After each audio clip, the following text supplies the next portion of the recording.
akan dilayani oleh kami dari Komplek Raja Wali. Ada siapa aja sih? Saya Kak Dani, Karina, Kak Kristin, Kak Anggi. Selamat beribadah adik-adik.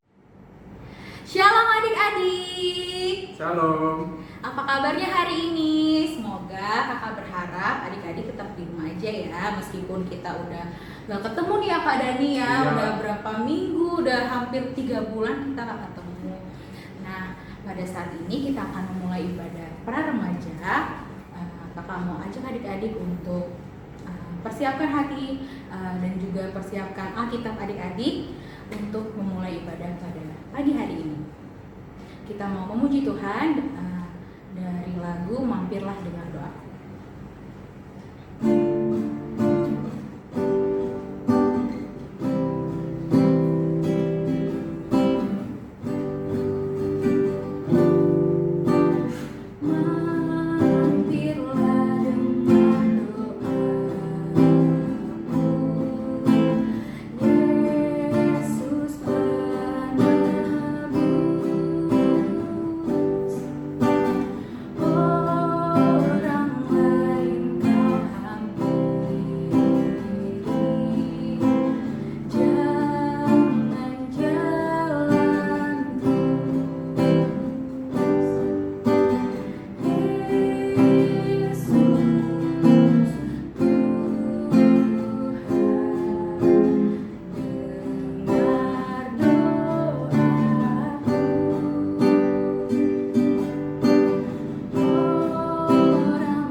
Sehingga kami bisa ada di sini untuk mengikuti ibadah para remaja online. Kiranya Engkau berkati kami Tuhan, berkati adik-adik yang akan mendengarkan firman Tuhan.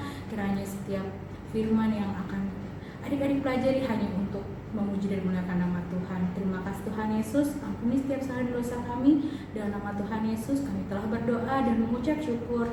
Haleluya, amin. Oke adik-adik, kakak mau undang kalian untuk bangkit berdiri. Kita mau memuji Tuhan. Ada satu sobatku. Ayo Kak Dani.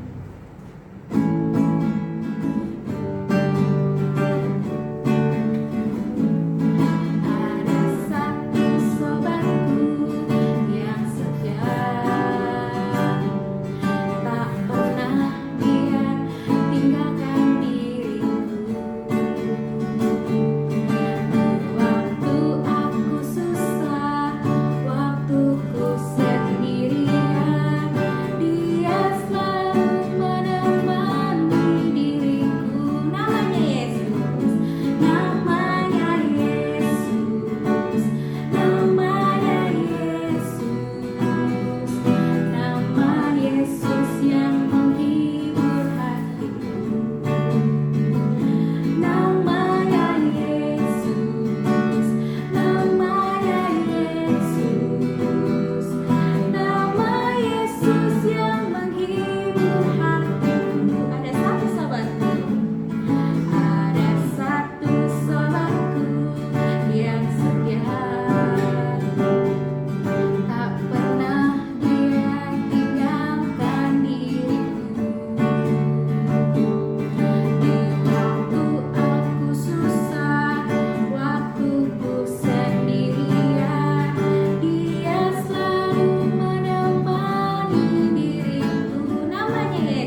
saatnya kita akan membaca Alkitab dan merenungkannya. Kakak mau ajak adik-adik untuk menyanyikan satu lagu Bapa yang Kekal.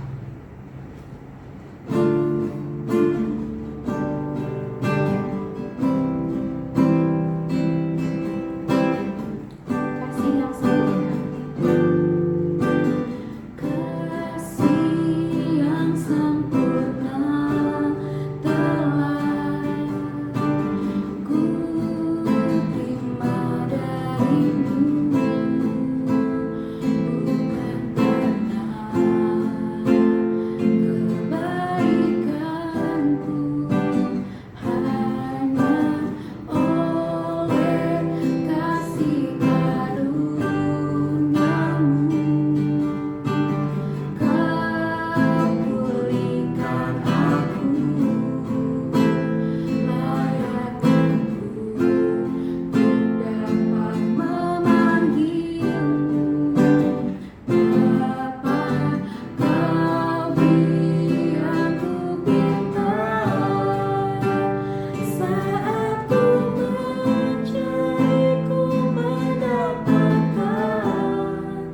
Ku ketuk pintumu dan kau bukakan, sebab kau Bapa-Ku, Bapa yang kekal. Takkan kau biarkan aku melangkah hanya sendirian. Kau selalu ada bagiku, sebab kau Bapa-Ku, Bapa yang kekal. Kasih yang sempurna.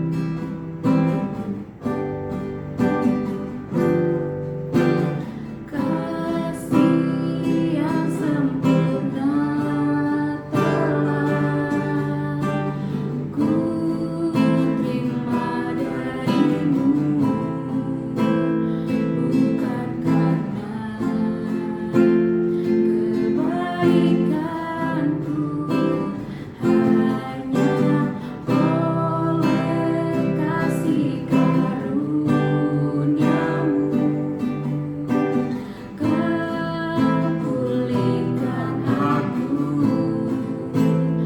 layakkan ku dapat memanggilmu Bapa. Kau beri aku pintar saat ku mencari, ku mendapatkan. Ku ketuk pintumu dan kau bukakan, sebab kau Bapa-Ku, Bapa yang kekal. Takkan kau biarkan aku melangkah hanya sendirian. Kau selalu ada bagiku, sebab kau Bapa-Ku, Bapa yang kekal.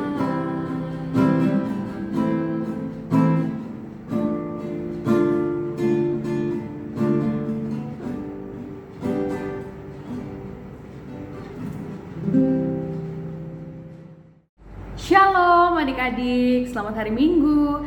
Sebentar lagi kita akan mendengarkan sedikit daripada firman Tuhan. Tapi sebelum itu kita mau satu dalam doa. Yuk kakak, pimpin doa.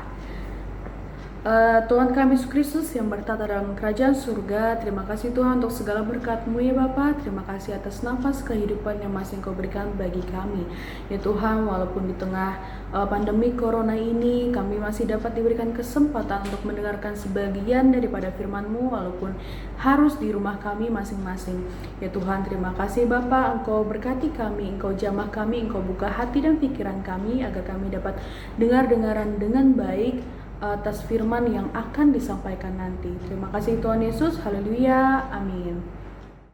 Pada pagi hari ini kakak akan menyampaikan firman Tuhan.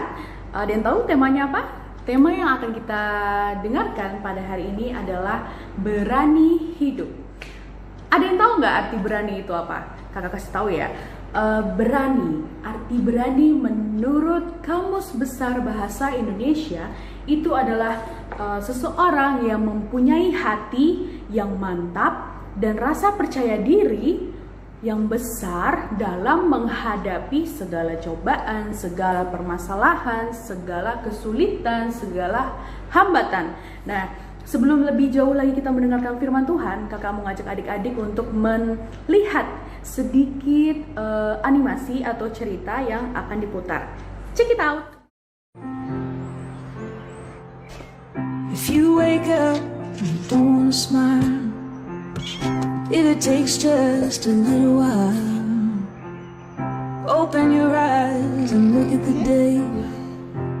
You'll see things in a different way. Don't stop thinking about tomorrow. Don't stop, it'll soon be here.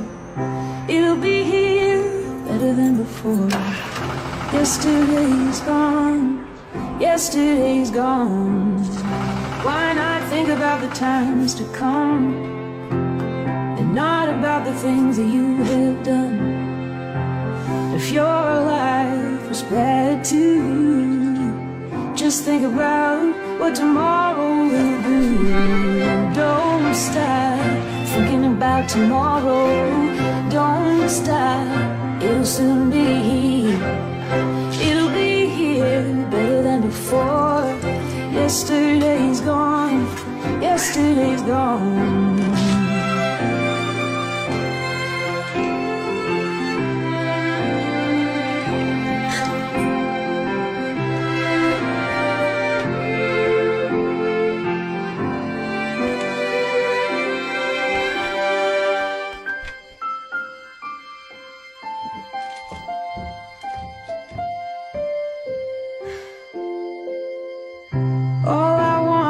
To see you smile, if it takes just a little while. I know that you don't believe that it's true. I never meant any harm to you.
Oke, jadi nilai apa yang kita dapat dari video tadi? Oke, sebelum menjawab itu, kakak mau ajak adik-adik untuk baca Alkitab. Udah ready ya semua Alkitabnya? Kita mau baca dari Yohanes pasal 21, kita mau baca ayat yang ke-15 sampai 19. Kalian buka Alkitab, baca di rumah, ikutin kakak, oke? Kakak baca dari sini. Yuk, kita mulai. Berjudul, Gembalakanlah domba-dombaku. Sesudah sarapan, Yesus berkata kepada Simon Petrus, "Simon anak Yohanes, apakah engkau mengasihi aku lebih daripada mereka ini?"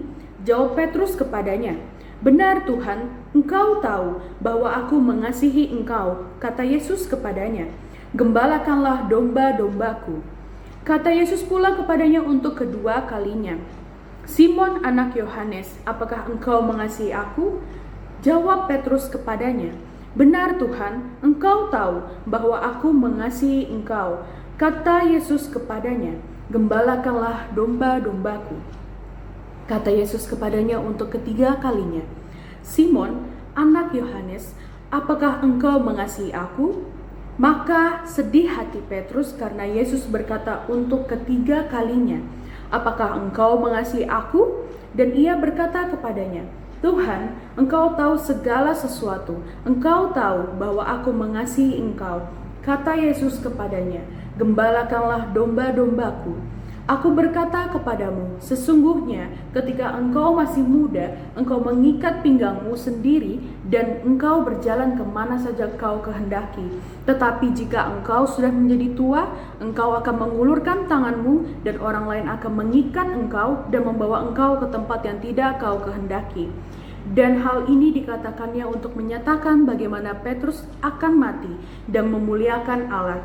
Sesudah mengatakan demikian, ia berkata kepada Petrus, "Ikutlah aku." Amin. Oke, adik-adik, kita udah melihat video animasi tadi, kita udah baca firman Tuhan. Nah, sekarang aku mau sharing nih. Tadi yang diceritakan di dalam Yohanes tadi, itu siapa? Simon Petrus. Kalian tahu Simon Petrus itu siapa? Simon Petrus itu adalah murid Tuhan Yesus yang gagal. Kenapa dibilang gagal? Nah, kakak gak sembarang ngomong. Kakak mau ngajak kalian untuk buka dari Matius 26 ayatnya yang ke-35. Ya, kakak bacain. Matius 26 ayat yang ke-35. Mengatakan, kata Petrus kepadanya, "Sekalipun aku harus mati bersama engkau, aku takkan menyangkal engkau." Semua murid yang lain pun berkata demikian juga. Nah, di situ dibilang Simon Petrus nggak akan menyangkal Tuhan Yesus, tapi apa? Nyatanya dia menyangkal Tuhan Yesus banyak berapa kali? 1, 2, 3. Dia menyangkal Tuhan Yesus sebanyak 3 kali. Tapi setelah Simon Petrus melakukan kesalahan, dia menyangkal Tuhan Yesus, dia itu tidak langsung bangkit, dia tidak tersadarkan, tapi dia apa? Dia justru menyerah. Dia kembali ke profesi awalnya, yaitu sebagai penangkap ikan. Nah, di sini itu pemikiran Simon Petrus, tapi berbeda dengan pemikiran Tuhan Yesus. Kalian mau tahu pemikiran Tuhan Yesus? Jadi pemikiran Tuhan Yesus itu beda. Nah, memang Simon dia telah gagal, tapi apa? Dia nggak dibuang. Bahkan dia dipulihkan. Apanya yang dipulihkan? Yang dipulihkan itu adalah kepercayaan dirinya. Nah, di ayat yang ke-19 tadi yang dari Yohanes itu kan dia Tuhan Yesus berkata apa terakhir? "Ikutlah aku." Dan Tuhan Yesus itu ingin menjadikan Simon Petrus sebagai gembala domba-dombanya. Nah, kakak mau ngasih tahu kalian ya. Di sini siapa yang hafal? Kasih itu ada berapa? Berdasarkan bahasa Yunani, ada 4 macam kasih. Di sini pasti banyak yang les kan? Nah, dulu waktu kakak sekolah, kakak kalau les itu kakak sering menghafal sesuatu yang susah menggunakan jembatan kedelai. Bukan kedelai, keledai. Bukan kedelai, tapi keledai. Jembatan keledai. Nah, kakak menyebutnya itu asfe. Kenapa asfe? Yang pertama, agape. Agape itu apa? Agape itu kasih Tuhan kepada manusia, atas ke bawah. Terus abis itu S. S itu apa? S itu storge. Storge itu adalah kasih orang tua dan anak. Lalu yang ketiga filia. Filia itu persahabatan. Dan yang terakhir apa? E. E itu apa? E itu eros. Eros itu apa? Eros itu adalah kasih di antara laki-laki dan perempuan. Nah, itu biar kalian gampang menghafalnya, diurutin. Asfe, agape, storge, filia, dan eros. Nah, kembali lagi ke firman Tuhan ya. Nah, di dalam Yohanes ini itu akan membahas tentang agape. Kenapa? Karena di sini membahas tentang kasih Allah pada manusia. Di situ ditanyakan, Tuhan Yesus itu menanyakan berapa kali kepada Simon Petrus? 3 kali. Apakah engkau mengasihi aku? Apakah engkau mengasihi aku? Lalu apakah engkau mengasihi aku? Biasanya kalau di rumah kita itu kalau misalnya ditanya sama orang tua, sama mama, sama kakak dengan pertanyaan yang sama berulang kali, kita tuh biasanya suka kesel kan? Itu kan udah ditanya sama tadi, aku kan udah jawab gitu kan. Tapi di sini berbeda. Simon Petrus dia nggak marah, dia nggak kesel. Justru apa? Dia itu sedih dan dia itu tersadar. Tersadar dari apa? Tersadar akan kegagalannya dan kesalahannya yang dia lakukan dulu. Ia mengaku kekurangannya, dia mengaku keterbatasannya, dan siap untuk dipakai Tuhan. Dipakai untuk apa? Dipakai untuk menggembalakan domba-domba Allah. Kenapa sih domba? Kenapa sih Kak perumpamaan itu disamakan dengan domba? Nih Kak kasih tahu ya. Kalau domba itu yang pertama, domba itu butuh apa? Butuh makan. Domba itu diperumpamakan seperti orang percaya. Orang percaya itu butuh makan, tapi makannya bukan rumput. Orang percaya itu butuh makan, makannya itu apa? Ini, firman Tuhan. Terus yang kedua, domba itu kalau misalnya dia dilepas, embek-embeknya ini kalau dilepas, itu dia cenderung keluyuran, pergi kemana-mana, tersesat, dan seringkali mendekati bahaya. Jadi orang percaya itu apa? Butuh perlindungan Tuhan, butuh teguran, butuh apa? Bimbingan. Nah, itu dia. Makanya Simon Petrus ingin dijadikan Tuhan sebagai gembala dari domba-domba Allah. Nah, kakak mau sharing lagi nih. Allah itu sanggup dan Allah itu rindu. Rindu ngapain? Rindu untuk memulihkan setiap orang yang mengalami kegagalan. Nah, kegagalan itu memang dikehendaki oleh Allah terjadi di dalam kehidupan kita. Tapi untuk kita yang mengalami kegagalan itu bukan berarti kita langsung dibuang, bukan berarti kita nggak dipakai oleh Allah. Tapi Allah itu menginginkan dan berkenan kita yang mengalami kegagalan untuk apa? Untuk dapat bangkit kembali, untuk dapat apa? Berusaha melewati segala persoalan, melewati segala kegagalan, dan untuk terus gigih mencoba yang lebih baik lagi. Nah, kegagalan itu siapa sih yang mengalami? Kegagalan itu dialami semua orang. Gak ada orang yang hidup itu gak pernah ngerasa gagal. Tapi Kak, aku di sekolah punya temen, dia dari awal nilainya bagus Kak, dia kayaknya gak pernah dapat nilai jelek. Itu salah. Kalian gak tahu dia dari dulu gimana. Pasti dia pernah dapat nilai jelek, pasti dia pernah ngerasa gagal. Tapi itulah, dalam menghadapi kegagalan kita itu punya dua opsi. Opsi yang pertama, itu kegagalan kalau misalnya kalian udah nggak punya rasa percaya diri kalian tuh langsung hilang. Dan apa? Kalian pasti langsung menyerah. Yang kedua, kalian akan menjadikan kegagalan itu sebagai apa? Batu loncatan. Batu loncatan ini buat apa? Kalau kalian loncat, kalian ke atas atau ke bawah? Kalau kalian loncat kan pasti kalian akan lebih tinggi. Nah, kita menjadikan kegagalan sebagai batu loncatan itu supaya kita dapat menjadi yang lebih baik, bisa meraih keberhasilan. Nah, tapi nggak semua orang bisa memilih opsi sebagai batu loncatan. Hanya orang yang berani aja yang berani untuk mengambil kesempatan itu.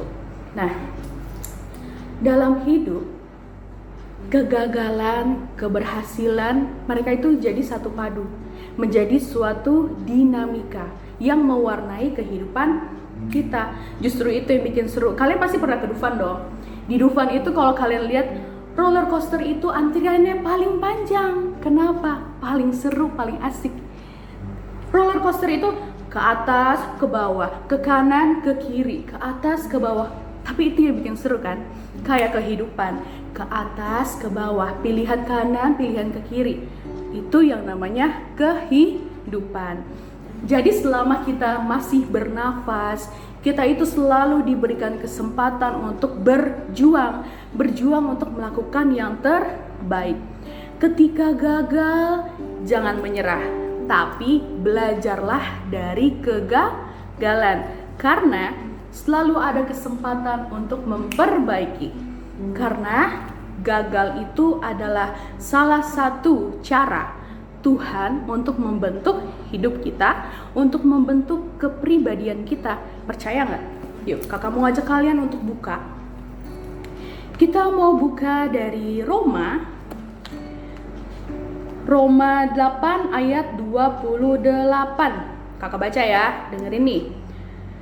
Kita tahu sekarang bahwa Allah turut bekerja dalam segala sesuatu untuk mendatangkan kebaikan bagi mereka yang mengasihi Dia, yaitu bagi mereka yang terpanggil sesuai dengan rencana Allah. Karena ada peribahasa yang mengatakan gini, kegagalan itu adalah suatu keberhasilan yang tertunda. Percaya nggak? Percaya dong, karena ada 3 poin yang bisa kita ambil dari peribahasa itu. Yang pertama, kalau kita menyerah, kita nggak akan berhasil. Gimana kamu berhasil kalau belum sampai tahapan selanjutnya aja kamu udah menyerah? Yang kedua, berani. Maka kalau kamu berani, kamu akan semakin dekat dengan tujuan kamu. Kamu akan semakin dekat dengan keberhasilan. Yang ketiga, waktu Tuhan. Jadi kita itu harus berserah, kita itu harus berharap, harus terus berusaha, dan yang paling penting kita itu harus percaya bahwa waktu Tuhan pasti yang terbaik. Amin. Oke, adik-adik, tadi kita sudah mendengarkan sedikit daripada firman Tuhan. Untuk menutup sharing firman Tuhan pada hari ini, kakak mau ajak adik-adik untuk bersatu dalam doa. Tuhan kami Yesus Kristus yang bertata dalam kerajaan surga, terima kasih Tuhan untuk segala berkat-Mu ya Bapa. Terima kasih atas nafas kehidupan-Mu ya Tuhan, sehingga pada pagi hari ini kami dapat mendengarkan sedikit daripada firman-Mu. Ya Tuhan, kami mohon padamu ya Bapa, agar kami anak-anak-Mu dapat menjadi anak-anak-Mu yang lebih percaya lagi, lebih percaya diri, lebih berani lagi untuk menjalani kehidupan ini. Walaupun ada banyak tantangan, ada banyak cobaan, itu tidak akan menghilangkan kepercayaan diri kami. Ya Tuhan, buatlah kami agar kami lebih giat lagi, buatlah kami agar lebih percaya lagi atas rancangan-Mu yang terbaik dalam kehidupan kami. Ya Tuhan Yesus, terima kasih Bapa, karena Engkau telah memberkati kami, Engkau menyertai kami dalam ibadah kami ini dari awal, pertengahan, hingga akhirnya nanti. Terima kasih Tuhan Yesus, haleluya, amin. Shalom adik-adik. Nah, kita udah selesai nih dengar ceritanya dari Kak Christine. Sekarang kakak akan menyampaikan aktivitas yang harus adik-adik kerjakan. Adik-adik boleh menyiapkan alat tulisnya ya, pulpen, pensil, kertas, ataupun bukunya. Nah, kakak sekarang akan memulai membacakan soalnya. Yang pertama, ceritakan kegagalan adik-adik yang pernah adik-adik alamin. Kemudian, apa motivasi adik-adik pada saat itu, hingga pada akhirnya adik-adik bisa bangkit dari masa-masa yang gak baik itu. Yang kedua, buatlah kata-kata motivasi baik untuk adik-adik maupun untuk orang banyak, sehingga bisa membangkitkan semangat untuk melangkah di hari depan. Oke deh, terima kasih adik-adik, selamat hari Minggu. Adik-adik, untuk merespon firman Tuhan yang telah disampaikan oleh Kak Itin, kakak mau ajak adik-adik untuk menyanyikan lagu Waktu Tuhan.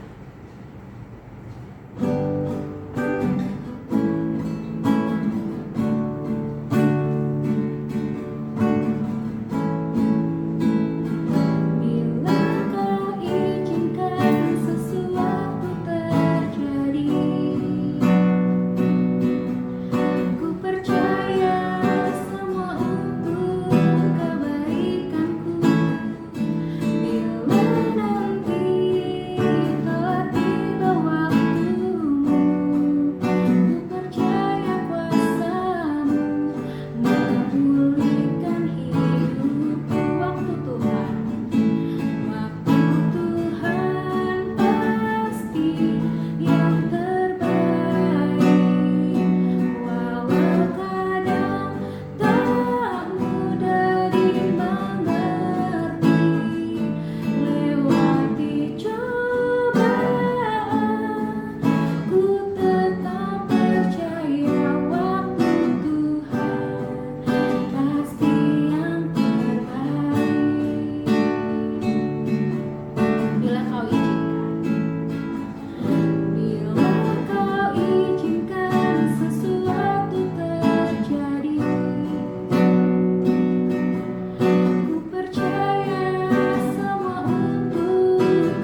menutup ibadah pada hari ini, mari kita bersatu dalam doa.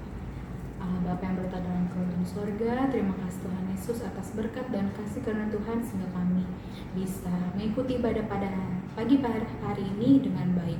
Tuhan Yesus, kami akan melanjutkan kegiatan kami pada hari ini. Kiranya Engkau memberkati kami dan kiranya firman yang telah kami dengar dapat kami lakukan di kehidupan kami sehari-hari. Terima kasih Tuhan Yesus, kiranya Engkau memberkati kami selalu. Di dalam nama Tuhan Yesus kami telah berdoa dan mengucap syukur. Amin. Bapak terima kasih. Bapa terima kasih. Bapa terima